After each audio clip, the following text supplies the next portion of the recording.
Good morning students. आज की video में हम पढ़ेंगे काल के आधार पर क्रियाभेद।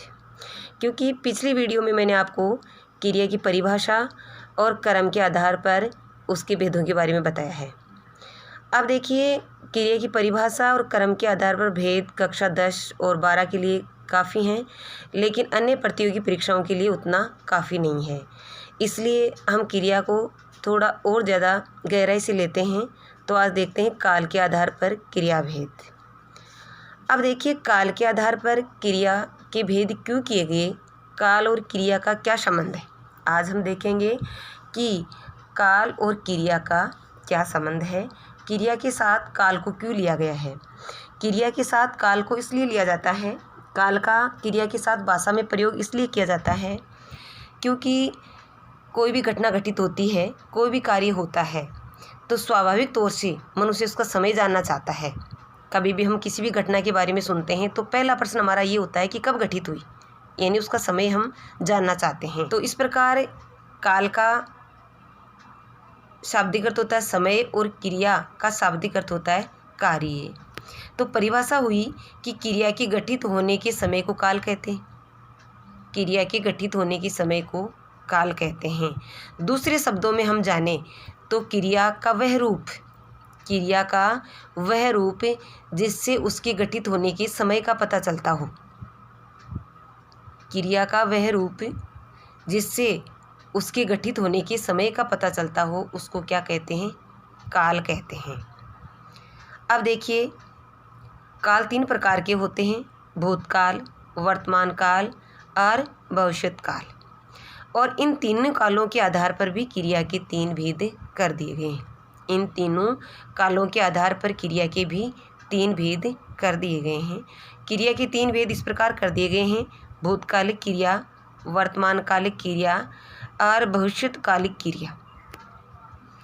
तो सबसे पहले हम यहाँ देखेंगे, देखिए भूतकालिक क्रिया के बारे में। भूतकालिक क्रिया क्या होती है, तो देखिए किसी कार्य का जारी समय से पहले होना, यानी जो समय चल रहा है उस समय से पहले कोई भी कार्य होता है, कोई भी घटना घटित होती है, कोई भी क्रिया घटित होती है, तो उस क्रिया को हम भूतकालिक क्रिया कहेंगे।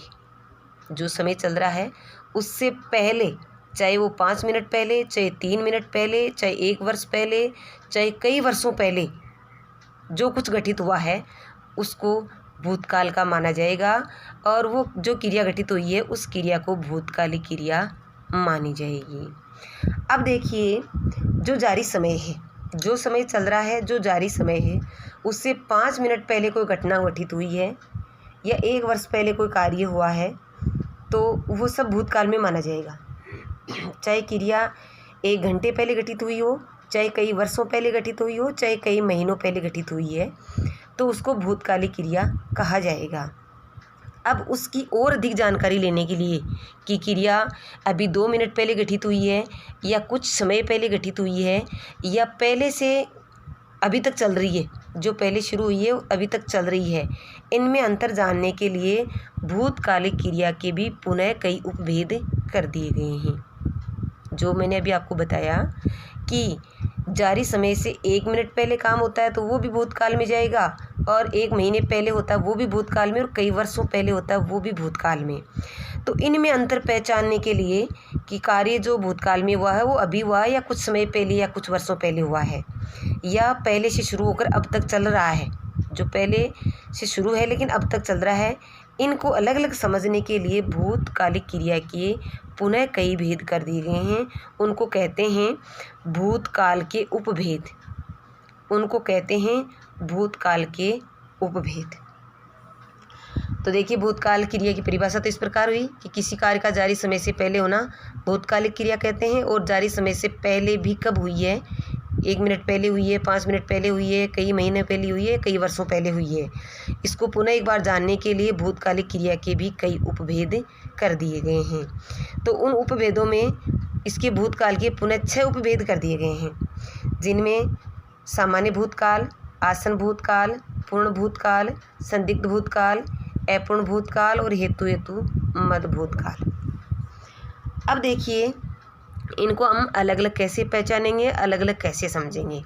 सामान्य भूतकाल यानी ऐसी क्रिया जो हाल ही में अभी घटित हुई है, हाल ही में अभी घटित हुई है, लेकिन उसका निश्चित नहीं है कि वो कब घटित हुई है, उसका निश्चित नहीं है वो कब घटित हुई है। उस क्रिया को बोलेंगे सामान्य भूतकाल की क्रिया, उसको बोलेंगे सामान्य भूतकालिक क्रिया। इसका पहचान ये है कि उस क्रिया के अंत में या, ये, ई, आ, ए, ई इत्यादि वर्ण आते हैं। जैसे मान लीजिए आया, गया, आई, आए, हुआ, ऐसे शब्दों का इस्तेमाल होता है, ऐसी क्रियाओं का इस्तेमाल सामान्य भूतकाल में होता है। फिर है आसन भूतकाल। आसन भूतकाल में उपर्युक्त, उपर्युक्त का मतलब ये जो वर्ण क्रिया के अंत में आते हैं, ये तो आते ही आते हैं, साथ ही साथ में इसमें है और प्लस हो जाता है, इसमें है और प्लस हो जाता है। जैसे मान लीजिए हम एक छोटा सा वाक्य लेते हैं कि राम गया, राम गया, तो ये वाक्य हो गया सामान्य भूतकाल में कि राम गया, निश्चित नहीं है कब गया। एक तो ये है कि इसका निश्चित नहीं होता है, और सामान्य भूतकालिक क्रिया के जो उदाहरण है उसमें क्रिया शब्द एक ही आता है, क्रिया शब्द एक ही आता है। अन्य वेदों में अन्य एक से ज़्यादा शब्द भी आते हैं, लेकिन सामान्य भूतकाल में एक ही आता है। जैसे राम गया, राम ने खाया, राम ने पत्र लिखा, ऐसे एक एक शब्दों का ही इस्तेमाल किया जाता है, क्रिया शब्द एक ही आता है। अब देखिए आसन भूतकाल में क्या होता है कि उपर्युक्त इनके साथ है और जोड़ दिया जाता है। जैसे राम गया, और राम गया के साथ आप है लगा दोगे, राम गया है, तो ये हो गया आसन भूतकाल। राम गया है, इसका मतलब है कि ये अभी गया है। देखिए जैसे यहाँ नाम से स्पष्ट होता है, आसन का मतलब होता है निकट या नज़दीक, आसन का मतलब होता है निकट या नज़दीक। जो हाल ही में हुआ है, अभी हुआ है, उसको बोलते हैं आसन भूतकाल। तो यानी समय से पहले तो हो गया लेकिन अभी हुआ है, इसीलिए उसको, जैसे राम अभी गया है तो हम बोलेंगे राम गया है। अभी मान लीजिए अभी गया है तो उसको बोलेंगे राम गया है, तो ये अभी गया है, इसका मतलब ये क्रिया भूतकाल में हो गई, लेकिन भूतकाल में होकर भी जारी समय से कुछ समय पहले अभी हुई है, इसीलिए इसको बोलेंगे आसन भूतकाल। फिर देखिए पूर्ण भूतकाल। पूर्ण भूतकाल का मतलब है कि पूरी तरह बीते समय में हुई है।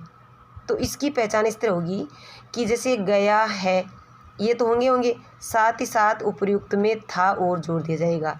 जैसे है को उठाकर यहाँ जोड़ दिया जाएगा था। राम गया था, इसका मतलब ये कुछ समय पहले ही चला गया था, कुछ समय पहले ही चला गया था। तो जहाँ पर वाक्य के अंत में था, थे, थी ये आते हैं, वहाँ पर पूर्ण भूतकाल होता है। फिर देखिए संदिग्ध भूतकाल। संदिग्ध का मतलब होता है संदिग्ध जो शब्द है इसका मतलब होता है संदेह, इसका मतलब होता है संदेह। तो यानी जिस क्रिया में संदेह हो कि क्रिया हुई है या फिर नहीं हुई है, पता नहीं है कि हो गई या नहीं हुई, जिसमें अभी संदेह है, ऐसी क्रिया, ऐसा कोई भी क्रिया शब्द जिसमें संदेह है वो होगा संदिग्ध भूतकाल में। जैसे मान लीजिए होगा, होगी, होंगे, इसमें आप जोड़ेंगे राम गया होगा। मान लीजिए हम इसका एक उदाहरण लिख देते हैं। जैसे यहाँ देखिए, मैं यहाँ पे एक उदाहरण बता देती हूँ।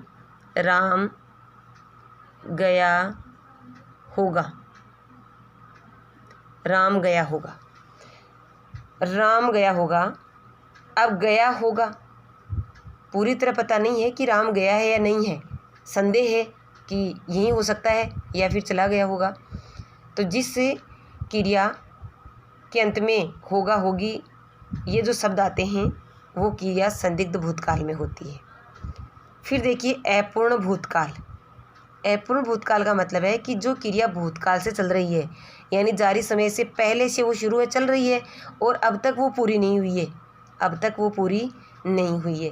जैसे मान लीजिए यही वाक्य है, हम इसका ले लेते हैं कि राम गया होगा, इसका ले लेते हैं कि राम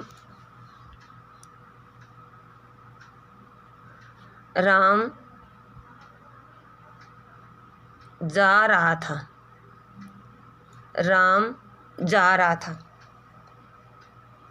राम जा रहा था, यानी पहले से ये चल रहा है कहीं जाने के लिए और अभी तक चला ही जा रहा है, पहुंचा नहीं है। यदि पहुंच जाता तो ये पूर्ण भूतकाल में कि राम चला गया था, राम चला गया था ये होता तो ये पूर्ण भूतकाल में आ जाता है। लेकिन राम जा रहा था, जा रहा था मतलब अभी भी ये चल रहा है, अभी भी ये चल रहा है। तो जो क्रिया पहले से शुरू है और अभी भी चल रही है वो होगी अपूर्ण भूतकाल। फिर देखिए हेतु हेतु मद भूतकाल, हेतु हेतु मद भूतकाल। हेतु जो शब्द है, हेतु जो शब्द है इसका अर्थ होता है कारण। हेतु जो शब्द है इसका शाब्दिक अर्थ होता है कारण।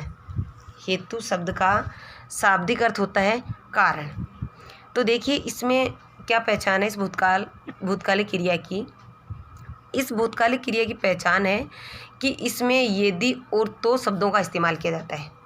एक तो हेतु हेतु मद भूतकालिक क्रिया के वाक्य में यदि और तो शब्दों का इस्तेमाल किया जाता है। यदि और तो शब्दों का प्रयोग इसलिए किया जाता है, इसमें यदि और तो शब्दों का इस्तेमाल इसीलिए किया जाता है क्योंकि इसमें एक क्रिया दूसरे का कारण बनती है, एक क्रिया दूसरे का कारण बनती है, या इसमें भूतकाल दूसरा कार्य करने से पहले भूतकाल की इसमें कोई शर्त रहती है। जैसे मान लीजिए कि राम पढ़ता तो सफल होता। एक उदाहरण आप देखिए, जैसे राम पढ़ता तो सफल होता। अब देखिए राम पढ़ता तो सफल होता, इसलिए सफल होने के लिए ये शर्त है, सफल होने के लिए ये शर्त है कि राम सफल कब होता, जब ये पढ़ता। हेतु हेतु मद भूतकालिक क्रिया के जो उदाहरण होंगे, जो वाक्य होंगे, उनमें यदि या फिर तो शब्दों का इस्तेमाल किया जाएगा। और इसकी पहचान ये है कि इसमें एक कार्य पूरा होने के लिए दूसरा उसका कारण बनता है और एक कार्य पूरा करने से पहले भूतकाल की कोई शर्त रहती है। जैसे मान लीजिए ये भूतकाल में पढ़ता तो सफल होता, यदि ये भूतकाल में पढ़ा नहीं, ये क्रिया नहीं हुई भूतकाल में पहले, तो फिर ये कार्य भी नहीं होगा। अब देखिए भूतकालिक क्रिया को और अधिक अच्छी तरह से, अर्थात भूतकालिक क्रिया के उपभेदों को और अधिक अच्छी तरह से समझने के लिए एक उदाहरण को अनेक रूप देकर मैं आपको समझाती हूँ, तो समझिए। जैसे मान लीजिए उदाहरण है वह जयपुर गया। उदाहरण देखिए, वह जयपुर गया। अब जैसा कि मैंने पहले आपको बताया था कि सामान्य भूतकाल में क्रिया शब्द एक ही आता है, वाक्य में क्रिया शब्द एक ही आता है और क्रिया शब्द के अंत में या, ई, ये, ई, आ इत्यादि आते हैं। तो यहाँ पर ये है, एक क्रिया शब्द है और क्रिया शब्द के अंत में या है, इसका मतलब इसमें है सामान्य भूतकालिक क्रिया। फिर मैंने आपको ये समझाया था कि सामान्य भूतकालिक क्रिया के अंत में है जोड़ देने पर, सामान्य भूतकाल की क्रिया तो है ही, इसके साथ में है और जोड़ देते हैं तो वह क्रिया हो जाती है आसन भूतकालिक क्रिया।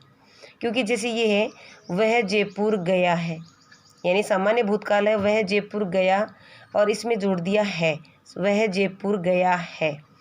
तो मान लीजिए हम किसी के लिए कहते हैं कि उसने ये काम किया है, वह गया है, इसका मतलब ये होता है कि अभी ये नज़दीक समय में ही निकला है, वह गया है अभी नज़दीक समय में ही गया है। तो आसन का मतलब भी नज़दीक होता है। आसन जो शब्द है इसका मतलब होता है निकट, आसन का मतलब होता है निकट, इसका मतलब है नज़दीक समय में, निकट समय में जो क्रिया होती है, जो गया है शब्द उसका द्योतक है, इसलिए इसमें है आसन भूतकालिक क्रिया। फिर वह जयपुर गया था, गया था, गया था का मतलब है कि कब का ही चला गया था, यानी ये क्रिया पूरी हो चुकी है, कब की पूरी हो चुकी है, तो यहाँ है पूर्ण भूतकालिक क्रिया। वह जयपुर गया होगा, वह जयपुर गया होगा, यहाँ होगा जो क्रिया शब्द है ये इस बात का द्योतक है कि इस क्रिया में संदेह है, इस क्रिया में संदेह है। और संदिग्ध जो शब्द होता है, संदिग्ध जो शब्द होता है इसका मतलब होता है संदेह। तो ऐसे वाक्य कि जहाँ पर क्रिया हो गई लेकिन इसके साथ ये भी है कि हुई या नहीं हुई ऐसा संदेह है, भूतकाल में हुई लगती भी है और उसमें संदेह भी रहता है, तो ऐसी क्रिया में होता है संदिग्ध भूतकाल। उस क्रिया को बोलते हैं संदिग्ध भूतकालिक क्रिया। फिर अगला देखिए, वह जयपुर जा रहा था। जयपुर जा रहा था। अब रहा था जो क्रिया शब्द है ये इस बात का द्योतक है कि जयपुर जाने का काम चल रहा है और अभी तक पूरा नहीं हुआ है, यानी जयपुर के लिए हम रवाना हुए लेकिन पहुँचे नहीं। जयपुर के लिए रवाना तो हो गए, चल रहे हैं लेकिन पहुँचे नहीं। यदि पहुँच जाएंगे तो पहुँचने का काम पूरा हो जाएगा, लेकिन अभी पहुँचे नहीं, अपना काम अधूरा है। इसका मतलब यहाँ होगी अपूर्ण भूतकालिक क्रिया। भूतकालिक तो इसलिए क्योंकि ये हम पहले से चल गए तो चलने की क्रिया भूतकाल में शुरू हो गई और पूरी नहीं हुई, इसीलिए अपूर्ण है। तो ऐसी क्रिया जो भूतकाल में शुरू हो गई लेकिन वो पूरी नहीं हुई, चल रही है, तो उसको बोलेंगे अपूर्ण भूतकालिक क्रिया। फिर अगला उदाहरण आप देखिए, यदि वह जयपुर जाता तो हवा महल देखता। यदि वह जयपुर जाता तो हवा महल देखता। इस वाक्य में है हेतु हेतु मद भूतकाल क्रिया।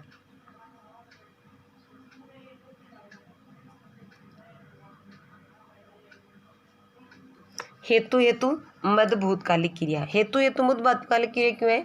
क्योंकि आपको मैंने बताया था हेतु का मतलब होता है कारण।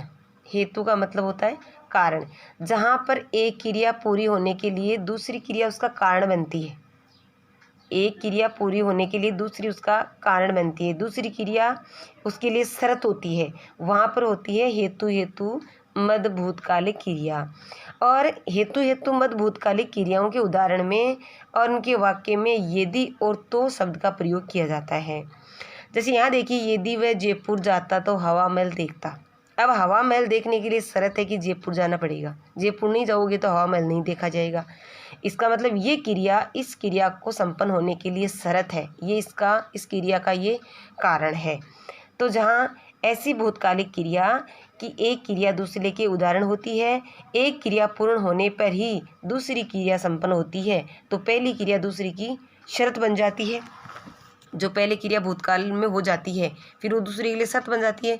इसलिए कहा जाता है कि हेतु हेतु मद भूतकालिक क्रिया में भूतकाल की कोई शर्त भी रहती है कि भूतकाल में ऐसा होगा तो ही आगे ये होगा। जैसे हम पहले जयपुर जाते तो हवा महल देखते, इसलिए यहाँ है हेतु हेतु मद भूतकालिक क्रिया। धन्यवाद। अब आगे की वीडियो में आपको वर्तमानकालिक क्रिया और भविष्यकालिक क्रिया के बारे में विस्तार से बताया जाएगा।